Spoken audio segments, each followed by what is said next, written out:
mais um programa Yoga Sem Frescura. Eu sou André De Rose e aqui, na minha esquerda, tem o Vinícius Baleia, o Fabiano Benassi e o Roberto Simões. E hoje a gente veio com um tema que a gente estava decidindo aqui nos bastidores, se iluminação realmente existe. O que você acha? O que você acha, Fabiano? Iluminação realmente existe? Eu acho que é uma crença de muita gente, né? Mas eu nunca vi ninguém atingir.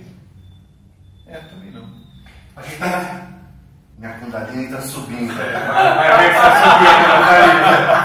Eu acho assim, a gente tem que... iluminação é um termo genérico que se dá para o último estágio do yoga, né? E a gente tem como uma referência um livro de um cara chamado Patanjali, século II, século III a.C. É um livro dividido em 4 capítulos. O primeiro vai falar do Samadhi, quando a gente associa com a iluminação. O segundo ele vai dizer como chega no capítulo 1, que é o Sadhana. O terceiro capítulo, Vibhuti-pada, que eu vou chamar do capítulo da humildação, porque ele vai explicar tudo o que vai acontecer com você no caminho, para você ficar na boa humilde. Então, desde ficar o tamanho de um elefante, pequeno, estar no corpo do outro, viagens astrais. E o último capítulo é o que eu compreendo como realmente, entre aspas, a iluminação que se diz. Que é Kaivalya-pada. É quando você então se liberta em vida de todo sofrimento e agrura humana. A nossa pergunta é, existe esse estado? Existe um estado no qual, por meio do yoga, você nunca mais vai sofrer na sua vida? Eu acho que isso é meio que o céu cristão, né? A sociedade sem classe de Marx é um ideal, é uma ideologia, mas alguém que na vida não sofre mais, não nenhum tipo de sofrimento, eu acho engraçado. Porque, por exemplo, nós temos como um marco zero da iluminação, que é bem popular, é Dalai Lama. Poucas pessoas aqui estão nos ouvindo, aqui nos vendo, diriam, não, ele não é iluminado. Agora, pensa no Dalai Lama, no Tibete, e chega um tibetanozinho e falou assim, ó, se liga, malandro, o chinesado está chegando e matando todo mundo, é melhor vazar. Eu duvido que ele... eu acho que não há nenhum tipo de problema, eu não sofro mais com isso. Eu duvido. O coração dele foi a 250 batimentos, pupila dilatou, o coração sagrado, iluminado de Dalai Lama dispara sangue, prepara ele para luta, para fuga, tanto que ele vaza pelo Himalaia de abrigo para a Índia. Então, ele não sofre com os parentes dele sendo mortos pelos chineses, subindo e acabando com os templos. Aí me desculpa. O conceito é errado para mim, é uma pessoa inumana, né? Que não sente nada. Então, o que nós estamos pensando é assim: há essa crença no yoga no qual você vai atingir um estado por meio das suas práticas, escrituras, não sei o que mais, no qual você vai ser então superior aos outros. Né? Você vai estar então incólume a todos os atravessamentos que a sociedade eu acho que não. Eu acho que não. Talvez você possa então pensar em iluminação, eu amarro aqui a ideia para passar para vocês, assim, de um estado no qual o outro me atravessa, mas eu não reajo mais de forma tão automática, violenta, ou reajo se eu quiser também, mas fica meio que ao meu controle. Talvez poderia ser alguma coisa assim, e jogo mais uma coisa, né? Existe um caminho óptico, um caminho correto, que é indubitável que alguém alcance um estado de indiferença ao sofrimento que atravessa você? Acho que não. Uma vez, isso que você destacou, mais a parte de Kaivalya dentro dessa parte do Yoga Sutra, mas uma vez a gente estava num grupo de estudo que a gente tinha uma coisa parecida com isso. Isso aqui está parecendo um grupo de estudo mais do que um canal de um programa de frescura. Mas, e a gente estava discutindo exatamente sobre Samadhi, né, cara? O que é o Samadhi, né? Aí, uma das pessoas falou assim, é quando você atinge o êxtase, assim, aquele estado máximo de êxtase mesmo, assim, de uma celebração, de um encontro, que você está ali presente, se alimentando e que você sabe da plenitude do que aquele alimento representa para a tua sobrevivência, para a tua existência. E eu achei interessante isso, porque se torna mais comum do que muito, se imagina. muito viagem, você pensar numa parada espiritual, de elevação, de conexão com algo superior, ou de... Cara, talvez seja isso mesmo, cara, saca? Você abstrair o que é externo, você está presente ali, naquele momento, observando e absorvendo o máximo. A gente pode estar aqui, eu posso estar em Samadhi aqui, tá absorvendo o que você estava falando ali agora, sacou? Basta estar na total presença, abstraindo qualquer tipo de informação externa e eu estar ali.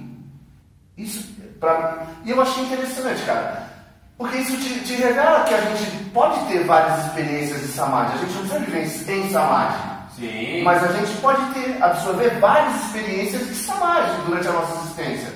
Sacou? O mais importante, eu acho que você sacar quando. Esse que é o mais legal. Sacar quando. Sacar quando. O que eu acredito, assim, e vivencio, e vejo que os meus alunos me contam, vejo pela literatura, né? O que eu acredito muito é um treino que a gente pode conseguir, né, para direcionar os nossos recursos, assim, através da nossa atenção, para aquilo que a gente escolhe. E aí, nesse sentido, quando você deu o exemplo de você estar lá vivenciando o alimento e tudo mais, é uma escolha, né? Então, eu acho que o que o yoga faz, muito mais do que essa questão da iluminação, te dar clareza e ao mesmo tempo poder para você escolher que tipo de atitude, ação ou reação você vai ter para aquelas coisas que atingem você de uma forma que te faça você sofrer ou não. Né? Então, nesse sentido, eu acredito que à medida que você vai evoluindo dentro do caminho ali, do yoga, né? Seguindo o Ashtanga Yoga e tudo mais, a partir do momento que você consegue ter mais consciência disso, você consegue fazer isso conscientemente de uma forma mais em que você percebe que você tem escolha. Isso que eu acho que é o estágio de iluminação, vamos dizer assim, né?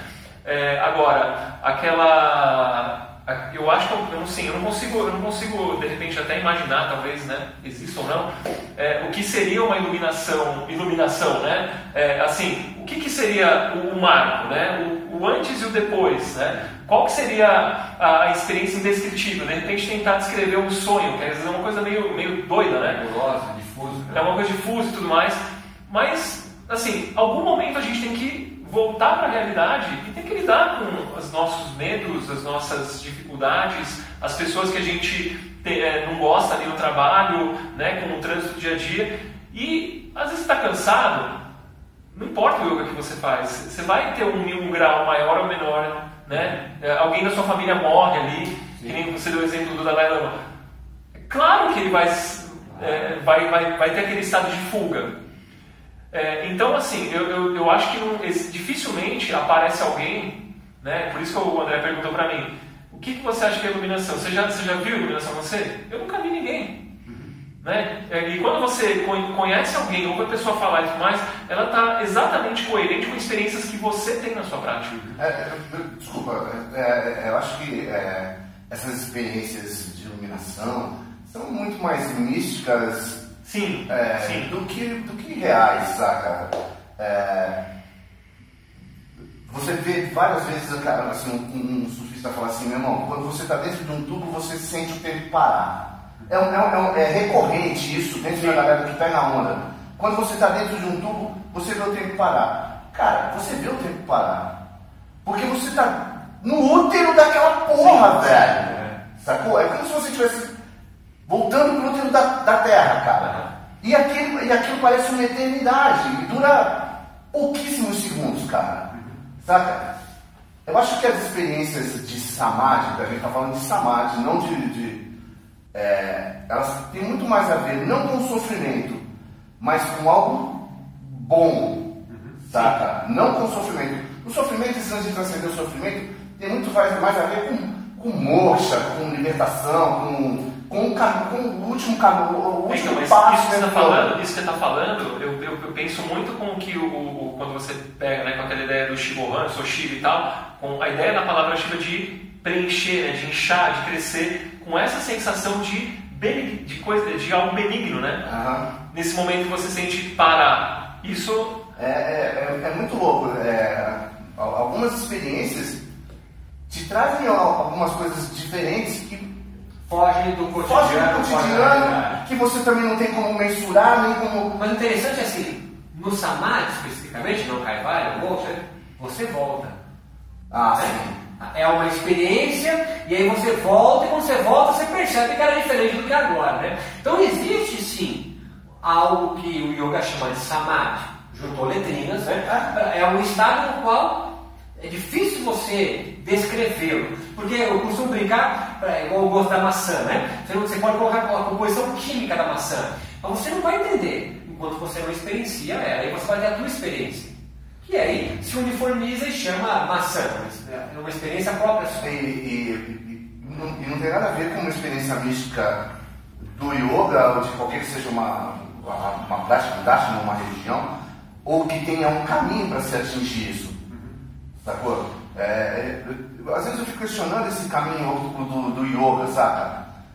Por que você precisa passar por um passo depois do outro, você não pode pular um passo? Por que yamas e niyamas tem que vir antes de pratyahara, sabe? Por que você tem que ter o controle dos sentidos? São os teus sentidos que te conectam com o exterior, cara. Você não tem como... E você não tem como atingir Samadhi se você não estiver conectado com o exterior, cara. Porque é o exterior que vai te proporcionar o Samadhi de uma certa maneira. É ele que vai despertar internamente alguma coisa para te conduzir a Samadhi, entendeu? Ao Samadhi, entendeu? Não é essa experiência do vai para dentro, fica, olha, se observa, se isola, para atingir o... É porque assim, no yoga especificamente, o Samadhi não é um grande objetivo. Não. Né? O objetivo ele não é mais do que Kaivalya. Não, até, talvez antes disso, assim, perceba, é viver, cara. O Samadhi é o gatilho que possibilita você, quando retornar, ter um discernimento maior sobre si mesmo. Então, o Samadhi em si, essa experiência transitória de beatitude, ou o nome que quiser dar para isso, onde as volições da mente diminuíram. Beatitude não, que é muito católico, cara. Ah, bom, experiência massa. Não serve para nada. Isso que eu queria amarrar a ideia. Assim. O Samadhi em si, se você não traz uma percepção melhor de si mesmo e do mundo no qual está à volta, é só uma experiência. Qual é a experiência prática disso, né? Se não for para você ver, você ele não falou nada, ele não falou nada, ele está só pensando no que ele vai falar. Ele vai soltar uma meia dúzia de... Vai, André, vai, né? Mas eu estava pensando no seguinte, eu estava pensando que há um discurso muito grande hoje em dia sobre Samadhi, que se você praticar 12 anos, e isso é muito recorrente na literatura, 12 anos você vai entrar nesse estado. Agora, vamos fazer uma brincadeirinha, vamos fingir que o yoga não existe no universo paralelo que a gente está criando agora, não existe. Aí eu chego aqui para dar uma palestra para o pessoal lá em casa e para vocês e falo assim, olha, é do caramba. Cara, eu entrei no estado, olha, vocês precisam entrar também. Aí eu convenço vocês. Vocês falam, pô, André, é do caramba mesmo, eu quero isso para mim também. Aí, qual é a primeira coisa que você me pergunta? Como é que se faz? Como é que eu quero ter uma experiência? Aí eu falo, como é que eu tenho essa experiência também? É assim, é assado, legal. E quanto tempo leva? Sempre. A próxima pergunta é, e em quanto tempo eu consigo isso? Aí eu saio e falo para vocês assim, no máximo 12 anos. Vocês fariam? Não, com toda sinceridade. Vocês seguiriam aquilo que eu estou falando? E eu falo 12 eu copiaria tudo que você anos. falou e diria que conseguiria levar o cara em 12 minutos. E cobraria quanto? Não demora, não pode Então. demorar. Não entra no meu cérebro, não entra na minha cabeça, não entra no meu coração, que o negócio demora desse jeito. As pessoas não esperam esse tempo todo, as pessoas desistem. Se a pessoa não tem algum tipo de experiência de forma mais rápida do que 12 anos, se a pessoa não tem uma experiência nos primeiros meses, ela vai desistir daquilo, cara. Ela vai desistir daquilo. Ela não vai dar continuidade. Mesmo no passado, ela precisa ter alguma experiência. Mas sabe o que não é uma coisa que... Sabe o que é legal? No Yoga Conco, eu fiquei entrevistando todo mundo lá. Uma das perguntas recorrentes que eu fazia para todos os professores, todos. como é que você começou a praticar o yoga? Aí a resposta era a seguinte: eu quebrei a perna, aí comecei a ficar em casa, não sei o que, aí comecei a ler o livro de yoga, comecei a praticar, me senti melhor, nunca mais parei. Não, mas é porque eu estava em depressão e não sei o que, comecei a praticar e continuei até agora. Tem uma história de, assim, eu estava lá embaixo, né, no fundo do poço, e o yoga me tirou de lá de algum jeito, e eu quero transmitir isso para as outras pessoas. Esse era o discurso. Ninguém falou sobre sexo nem nada? Não, ninguém falou sobre sexo. Como não? Eu conheço, eu tenho gente que foi para lá para o E aí eu fui entrevistar o Cruzes, né, que ele é um citarista, gente boa. Aí eu perguntei para ele, quando é que você soube que você queria começar a tocar música indiana? Ele falou, eu sempre soube. Eu falei, como assim você sempre soube? Então, quando eu era criança, não tinha esses recursos todos aí, eu ficava ouvindo a rádio ali, uma que tocava uma música assim, um pouco diferente, eu ficava ouvindo. Aí quando eu comecei a ficar mais velho e tal, comecei a ter acesso à música indiana, fui viajar para a Índia, fiquei lá, conheci meu mestre lá e voltei. Eu falei, então não tem como eu perguntar para você como é que era antes e depois, né? O que mudou, porque não faz sentido. E nesse ponto, eu acho que o yoga, o que ele faz nas pessoas, né, é tirar elas de um lugar em que elas não se adequam, né, para colocar elas naquilo que elas são adequadas na vida dela. E nesse ponto, eu acho que, aí sim, como é que eu vou perguntar pro Cruz, né, o que seria, de repente, Samadhi para ele, o momento que ele está tocando? Né, para ele, aquilo é se conectar de uma forma intensa, profunda, mas ele já viveu isso sempre. E agora, não tem esse negócio de sair e volta, talvez ele não se estresse com o trânsito? Dificilmente. Vai se estressar com o trânsito. Mas eu acho que ele conseguiu, né, com uma das poucas coisas que as pessoas conseguem fazer, fazer a vocação dele desde sempre. Né? A gente, na maioria das vezes, tem que ralar ali para descobrir e mudar alguma coisa, e aí você passa por uma dor e de repente... E nesse ponto, que tem muito a ver com aquela questão do Dharma, que todo mundo gosta de falar muito e tal, né? Que eu gosto do Swadharma traduzido como uma ideia de vocação, né? Você estar dentro da sua vocação, né? Do seu Swadharma. Em qualquer coisa que você fizer, né? Eu acho que o que o yoga, de repente, faz nas pessoas é como que fazer isso. Né? Hoje, usando o corpo. Né? Primeiro, depois, você trabalhando... Tem só uma coisa que me incomoda na tua fala, que parece que eu tenho um sentido na minha vida já dado desde o nascimento. Uhum. Isso me incomoda porque é isso que sustenta o sistema de caste na Índia. Depende da sua linhagem, da sua tradição, da sua família, você vai limpar cocô de vaca na Índia e vai passar. O seu filho vai limpar cocô de vaca na Índia. Eu gosto muito mais da ideia de que o yoga pode me despertar para a minha, entre aspas, vocação agora. Mas eu posso mudar também. Sim. Mas no passado também já assim. Agora que é um sistema imutável. No século II a.C., se eu não fosse filho de Brahma, eu poderia me comportar como Brahma? Poderia, porque até o 1700 havia essa possibilidade. O Chhatrapati Shivaji Maharaj, ele ganhou o título de Kshatriya dos tântricos. Por quê? Ele estava querendo expulsar os muçulmanos. Mas ele ganhou o título por quê? É uma outra lição. Então, mas eram brahmanes tântricos. Não, tá. Mas é outra, tá ligado? Então, mas primeiro ele ganhou dos brahmanes. A mãe dele morreu, e aí teve um mau agouro, e aí ele foi buscar outros. Mas primeiro os brahmanes deram isso. Os brahmanes. Deram em troca de quê? Não, só deram.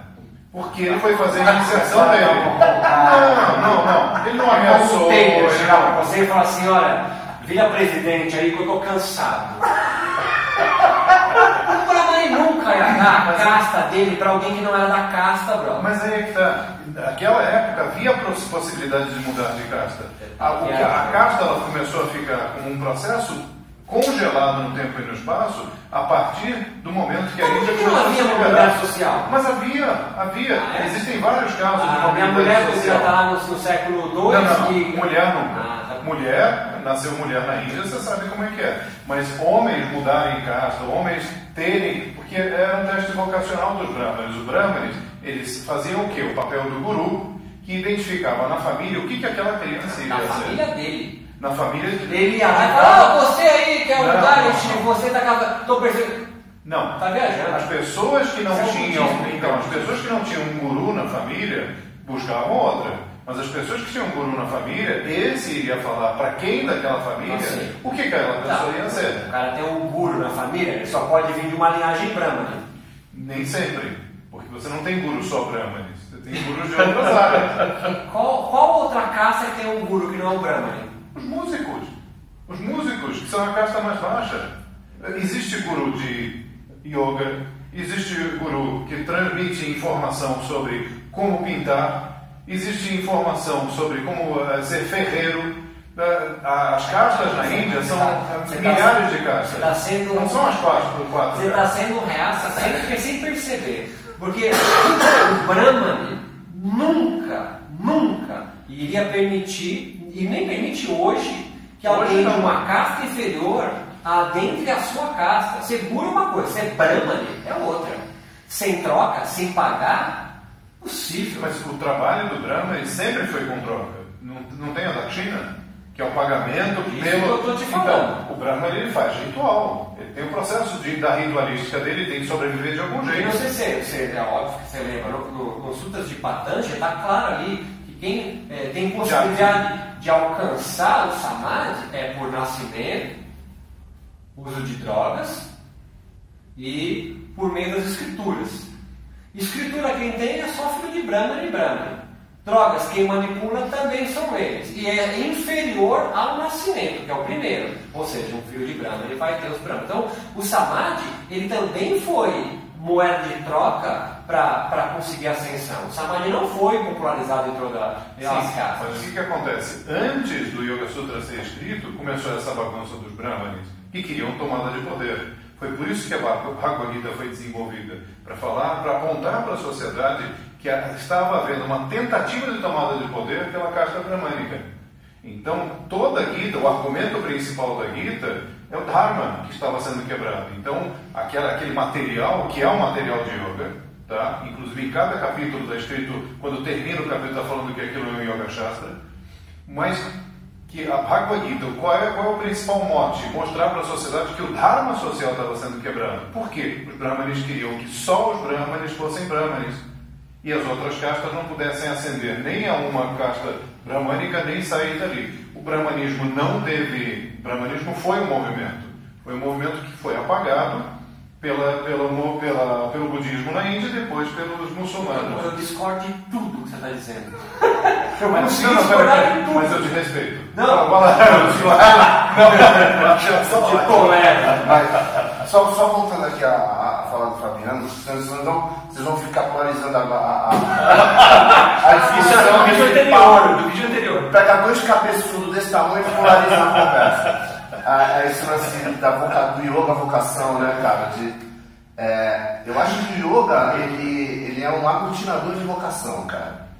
Você tem uma vocação artística, você tem uma vocação musical, que também é uma vocação artística, uma vocação à esquerda, social, de fazer o bem pro próximo. E eu acho que o yoga consegue, você como professor de yoga, você consegue aglutinar todas essas vocações. Então, mas eu dei o exemplo do Proust nesse citarista, mas eu penso que assim, eu não vejo vocação como uma única coisa, eu penso como um conjunto de elementos que você vai colocar em prática na sua vida, né? Então, lógico, você não quer dizer que você não possa mudar, como eu dei um exemplo pessoal, eu sempre me dei bem com pessoas, me dei bem falar em público, eu sempre tive essa facilidade.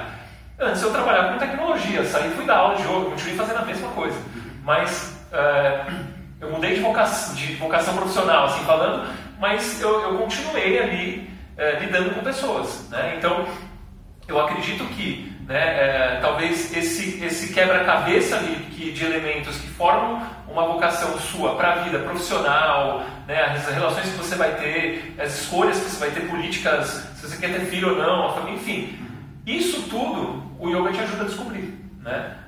E aí talvez o processo de iluminação é quando você está, né, não sei se é a palavra certa, né, você está realizado com isso, né, no sentido. Aí sim eu entendo como Kaivalya, né? Porque mas eu acho que o lance do Samadhi, cara, é uma coisa que transcende, são algumas, como se fossem alguns lampejos mesmo Mas só o yoga proporciona. Não, só o yoga proporciona a percepção disso. Então, sabe? Porque você sabe que é alguma coisa diferente, cara. Talvez para um católico tenha um outro nome, sabe? Porque é uma experiência, de uma certa maneira, mística.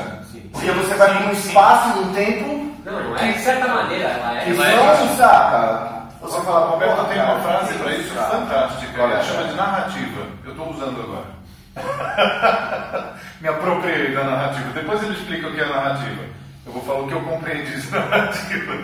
Porque, por exemplo, o budista, o católico e todas as religiões que envolvem o processo meditativo, existe o processo meditativo, mas a experiência que a pessoa vai ter especificamente com o tal de samadhi só dentro da cultura hindu, só dentro do yoga especificamente, entende?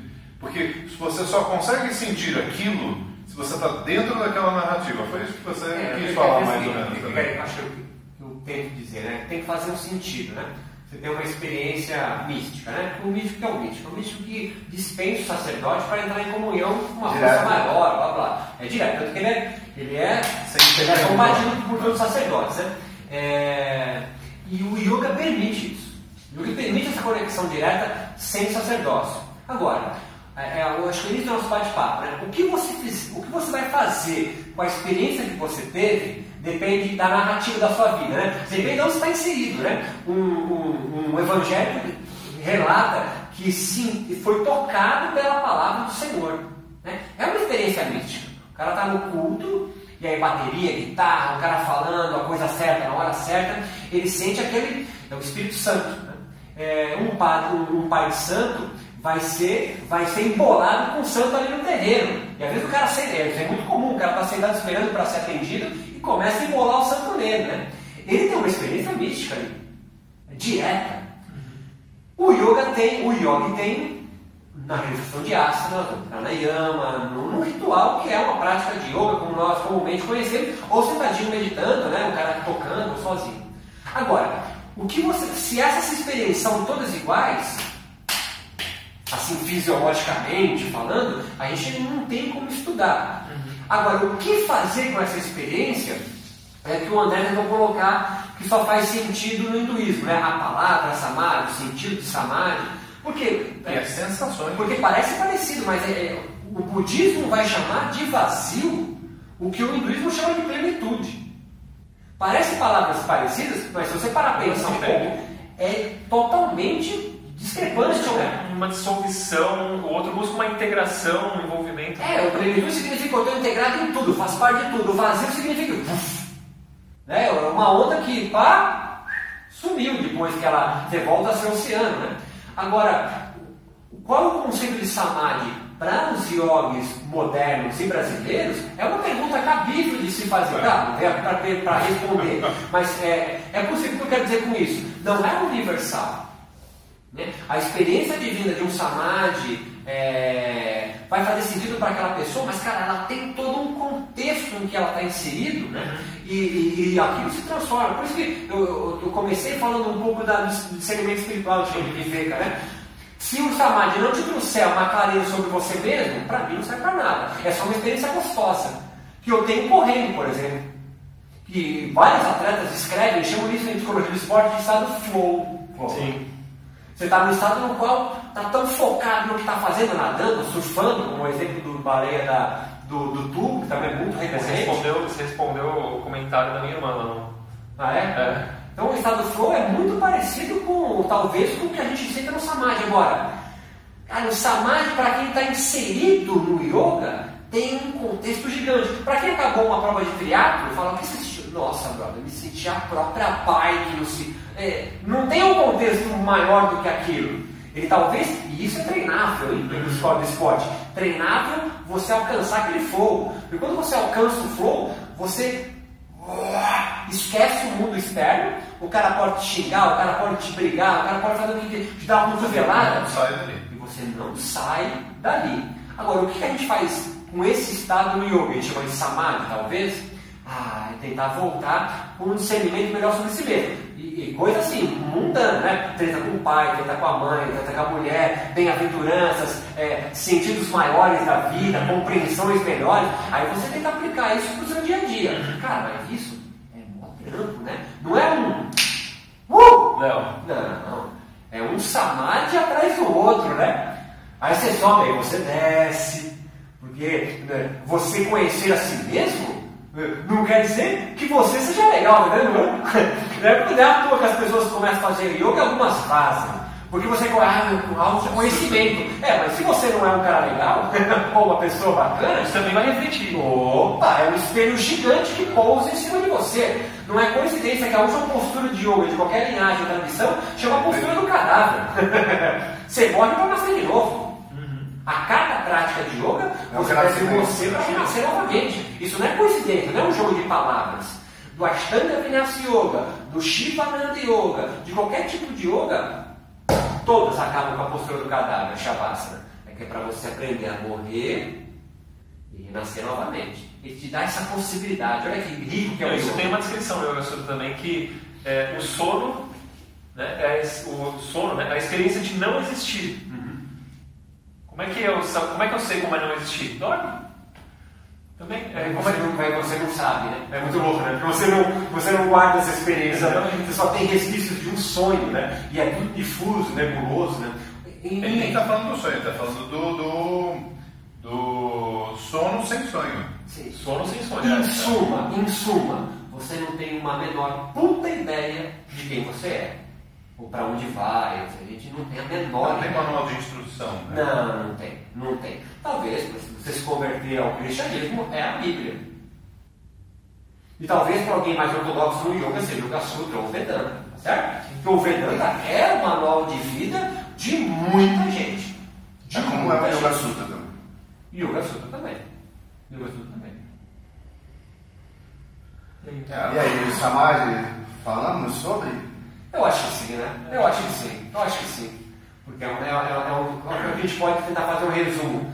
Não é uma única experiência, são várias. Você tem que trazer, resgatar do Samadhi uma experiência melhor sobre si mesmo. E esse silêncio que ficou aqui é a própria característica do Samadhi, que é o silêncio. Se você volta no Samadhi falando pra caramba, você não teve experiência nenhuma. Porque a experiência que você tem em si mesmo, adivina o Samadhi, é só o silêncio que responde. Você não tem. Não dá para juntar palavras. Não dá para juntar letrinhas para descrever. Não dá para juntar isso. Você não consegue escrever. E é o silêncio mesmo. Que é a melhor resposta. Né? Muito da mecânica que é produzida dentro do Samadhi, nas linhas que trabalham com essa narrativa. Exatamente. É elegante. Ele prevê a quebra da lógica.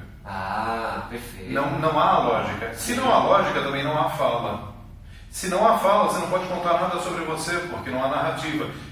E o que eu pergunto para as pessoas quando eu estou falando sobre isso é: qual é a idade mais tenra, qual é o momento da sua vida mais antigo que você se lembra? Todo mundo fala 2, 3 anos e tal, e alguns falam 4, 5. Quem fala 4, 5 falou tarde, né?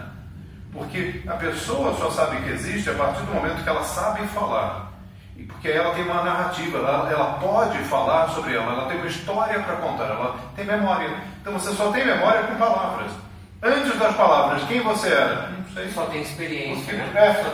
Não que você não lembre de alguma coisa no útero, naquele berço, você lembra, mas são imagens soltas. Sim, para descrever até para amarrar nessa tua fala, assim, a gente nasce com desconforto, que a gente não sabe que é fome, e você só faz alguma coisa que sabe fazer, que é inato, é chorar. Aí tem que vem um negócio redondo, túrgido, com um biquinho na ponta, que você, de forma instintiva, você já nasce sabendo, suga, aquele líquido quente desce, a dor, que você não sabe que nem que é dor, e nem que se chama fome, passa, você fala, opa, essa experiência, eu choro desse jeito, porque tem o choro da mãe, o choro da fome, o choro que fez cocô, aquele disco vem e para. Você não tem discurso nenhum, mas você sabe que aquele choro é a primeira fala, a primeira linguagem, vai aplacar aquilo. É só com um tempo depois que vão falar, olha, está sentindo fome. É tão louco que a gente chora porque está com sono, mas não sabe que é para dormir. Você parou para pensar nisso?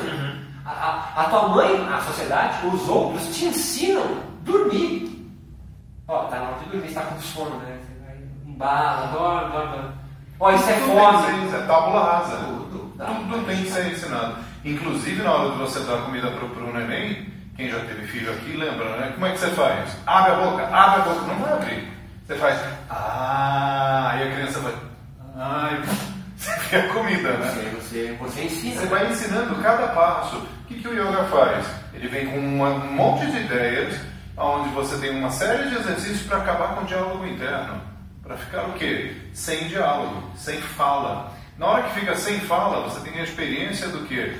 De não articular e de não contar a sua própria história. Putz, esse momento, você volta dali, você fala o que sobre a experiência? Nada. O que é engraçado também para a gente amarrar a ideia aqui, assim, que mesmo assim, o samadhi é inato. Vocês compreendem o que eu estou falando? Sim. O sugar é inato, o gesto natatório é inato, andar não é inato. Você não olha o outro, você demora um ano para aprender. Agora, o samadhi é. Você nasce com uma circuitaria neuronal que te prepara para ter essa experiência. O que fazer com essa experiência? Aí é aprendido. Aí depende de onde você nasceu. Se você é uma tribo tupi-guarani, se você é hinduísta, e aí que a gente está construindo várias formas de interpretar isso. Por isso é tão difícil falar do samadhi. Né? A nossa primeira pergunta é: samadhi existe? Existe. Né? Como se conquista ele? A memória? Agora, a gente amarra a parada, desculpa, Fernando. Mas e aí? Dá para vender o samadhi? Em cápsulas, né? Ó, que dá para vender, dá, tá certo? Porque ele já está à venda. Isso está à venda. Tem kit samadhi? Agora, você conseguir samadhi. Opa, você diz que samadhi. Opa! Tem? Opa!